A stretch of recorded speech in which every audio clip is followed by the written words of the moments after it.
Hello and welcome to Study IQ. Today we will take a look at a very important part of English which is active passive, and I am not going to discuss active passive in detail, लेकिन मैं आप लोगों को active passive में 5 ऐसी गलतियां बताऊंगा जो मैक्सिमम स्टूडेंट्स कमिट करते हैं and they lose marks because of that. So I'll take a look at active passive. Now active passive is a very important topic especially for SSC mains, क्योंकि SSC mains में minimum 20 questions active passive से आते हैं. So it is an extremely important topic and this is one topic where you should not lose marks because scoring in active passive is much easier than scoring in other topics like reading comprehension or sentence correction or sentence improvement. So let us start. एक चीज़ और, जब ये मैं कोई आपको sentence बताऊंगा तो पहले आपको वो खुद ट्राई करना है और उसके बाद एक्सप्लेनेशन देखनी है. तो जब मैं आपको सेंटेंस बताऊं आप वीडियो वहीं पॉज कर सकते हैं और पॉज करने के बाद आपको वो अटेम्प्ट करना है. सो सबसे पहली गलती जो एक्टिव पैसिव में लोग करते हैं वो है, for example look at this sentence, the fire burned the house. Now इसका मतलब आग ने घर को जला दिया. अब अगर मैं इसका पैसिव बनाऊंगा, सो फायर है सब्जेक्ट, बर्न्ड है ऑब्जेक्ट, बर्न्ड है वर्ब और हाउस है ऑब्जेक्ट, SVO. कभी भी किसी एक्टिव सेंटेंस में यही पद्धति, यही तरीका लिखने का रहता है. सबसे पहले सब्जेक्ट आता है, फिर वर्ब आती है और फिर ऑब्जेक्ट आता है. तो the fire burn the house, और इसका कई लोग लिखते हैं the house was burned by the fire. तो सबसे पहली गलती हम जो करते हैं वो है हर चीज़ में हम बाय लगा देते हैं. मैं मानता हूं कि ऑलमोस्ट 90% सेंटेंसेस ऐसे हैं जिनमें हम बाय का यूज़ करते हैं, लेकिन ज़रूरी नहीं है हर सेंटेंस में बाय लगाना है. जैसे इस वाले सेंटेंस में आप इसको ऐसे नहीं लिख सकते, the house was burned by the fire, because a house is not burned by the fire, house is burned in the fire. So in is the right preposition. The house was burned in the fire. So make sure कि जब भी आप किसी active sentence को passive में convert करें, so it is not necessary कि हमेशा बाय आएगा. एक और सेंटेंस, यूर परफॉर्मेंस प्लीज्ड मी, यानी कि तुम्हारे परफॉर्मेंस ने मुझे खुश किया या मुझे खुशी दी. सो योर परफॉर्मेंस प्लीज्ड मी. अब इसका अगर आपको पैसिव बनाना है तो कैसे बनाओगे? Now your performance is the subject, pleased is the verb and me is the object, objective pronoun. So कुछ लोग इस तरह से लिखेंगे इसको, I was pleased, me का सब्जेक्ट बनाना है, me का सब्जेक्ट होता है I, so I was pleased by your performance. लेकिन ये गलत है, क्योंकि pleased के साथ जो appropriate preposition यूज होता है वो by नहीं होता, वो होता है with. तो आपको सेंटेंस का आंसर है I was pleased with your performance. You are always pleased with something. So remember that.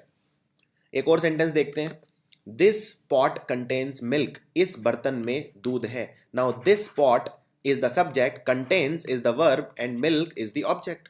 और दिस पॉट में दिस इज डेमोन्स्ट्रेटिव. आप जानते हैं this, that, these, those, they are demonstratives and pot is the noun, person, place, thing. So this pot contains milk. Now इसका passive कैसे बनाएंगे? तो अगर आपने ये बनाया है milk is contained by this pot, तो ये गलत है, क्योंकि milk is not contained by this pot, milk is contained in this pot.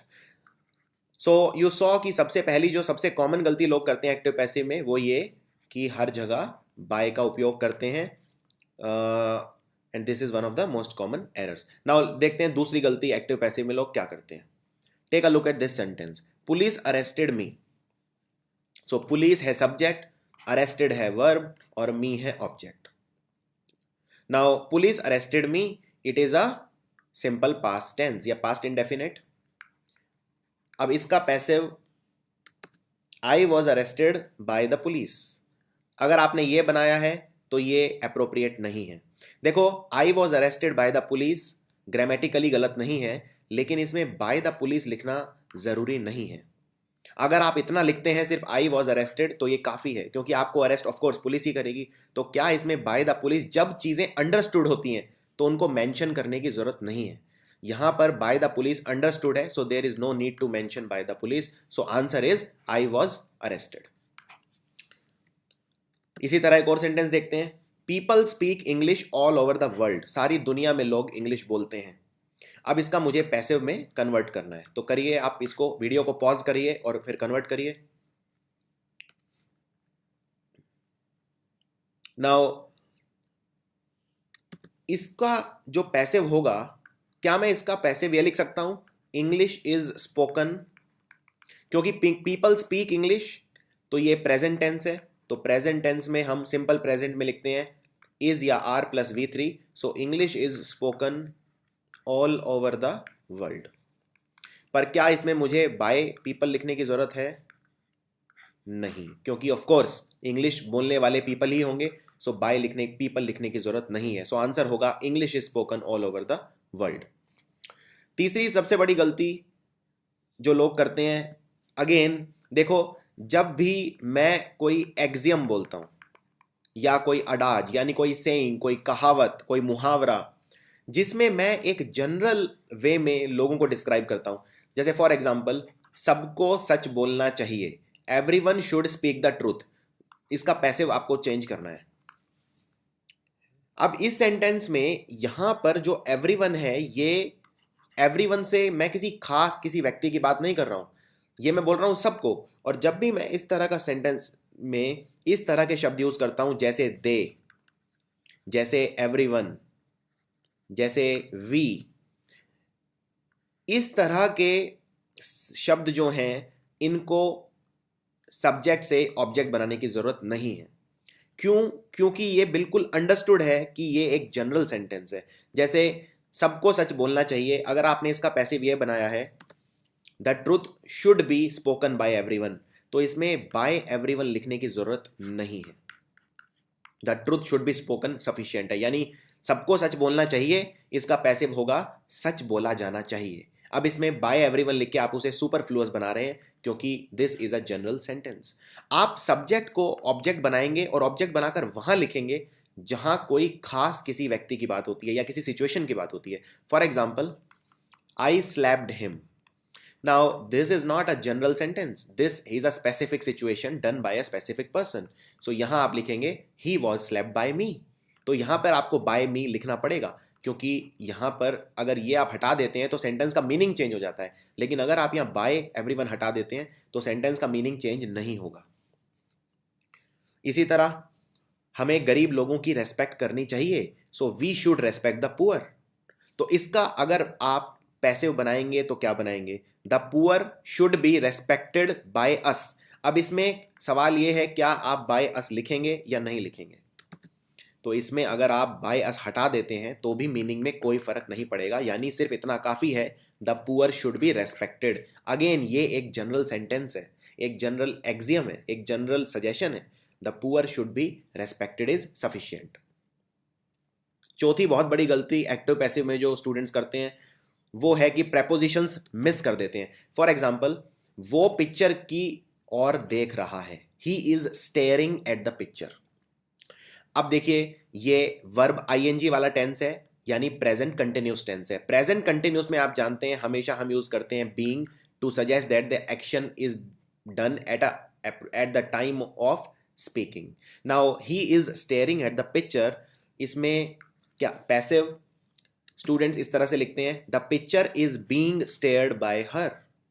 अब यहां पे सॉरी ही है तो हिम होगा, the picture is being stared by him.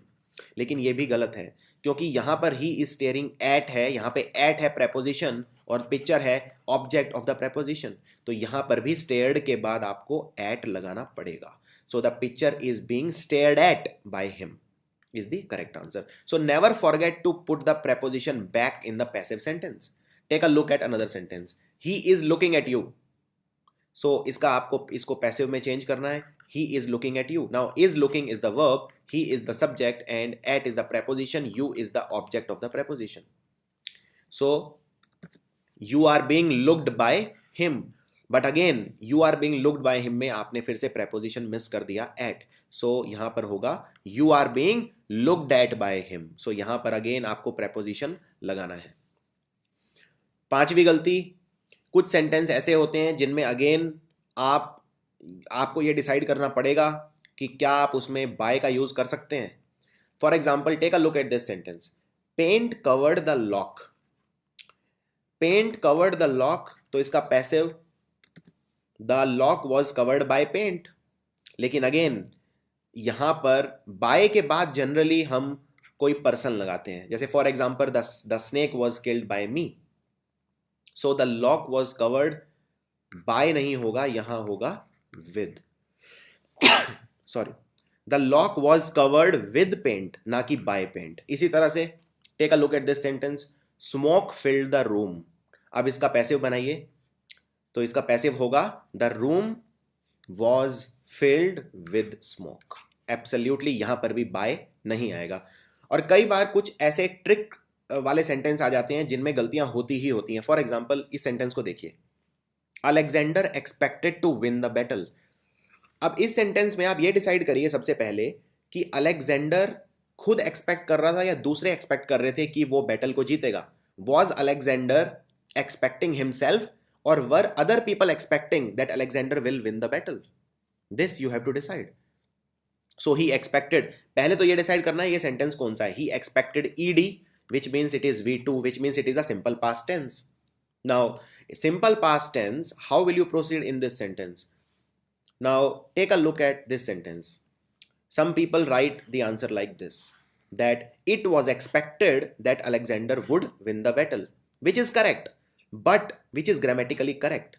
That in a past you use would and not will, so this is correct. But the problem is the meaning changes. Now Alexander was expecting himself that he would win the battle, and it was not like that other people wanted Alexander. दूसरे लोग ये नहीं चाहते थे कि Alexander expect करे. Alexander खुद अपने आप को एक्सपेक्ट कर रहा था. तो जब अलेक्जेंडर अपने आप को एक्सपेक्ट कर रहा था तो आप इसको इस तरह से लिखेंगे, it was expected by Alexander that he would win the battle. क्योंकि अगर आप लिखते हैं it was expected that Alexander would win the battle, इसका मतलब it was expected by other people that Alexander would win the battle. So आपको ये याद रखना है कि कभी भी सेंटेंस का मीनिंग चेंज नहीं होना चाहिए जब आप एक्टिव से पैसिव में चेंज करते हैं. So I hope you found that video useful. If you found that video useful, please subscribe to our YouTube channel. Share this video as much as you can with your friends. Comment करके हमें ज़रूर बताना how you found this video.